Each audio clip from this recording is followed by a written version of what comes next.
Hi hello മക്കളെ, നമുക്ക് quadrilateral family ഒന്ന് പരിചയപ്പെട്ടാലോ? യെസ്, അതിൽ ഫസ്റ്റ് ആളാണ് ആര്? Trapezium. One pair of opposite side ആണ് പാരലൽ ആയിട്ട് വരുന്നതെങ്കിൽ നമുക്ക് അതിനെ എന്ത് വിളിക്കാം? ട്രപ്പീസിയം എന്ന് വിളിക്കാം.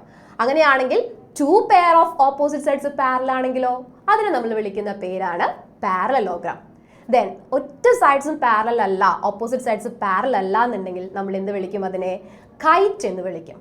ഇനി ഇതിൽ തന്നെ പാരലോഗ്രാമിനെ തന്നെ നമുക്ക് റെക്റ്റാങ്കിൾ എന്നും റോംബസ് എന്നും മാറ്റാം. ദാറ്റ് ഈസ് പാരലോഗ്രാമിൽ എല്ലാ ആംഗിൾസും ഈക്വൽ ആയിട്ട് വരുന്ന ആളാണ് റെക്റ്റാങ്കിൾ. അതേപോലെ തന്നെ എല്ലാ സൈഡ്സും ഈക്വൽ ആയിട്ട് വരുന്ന ആളാണ് റോംബസ്. സോ പാരലോഗ്രാമിന് റെക്റ്റാങ്കിൾ ആയിട്ടും റോംബസ് ആയിട്ടും നമുക്ക് ക്ലാസിഫൈ ചെയ്യാം.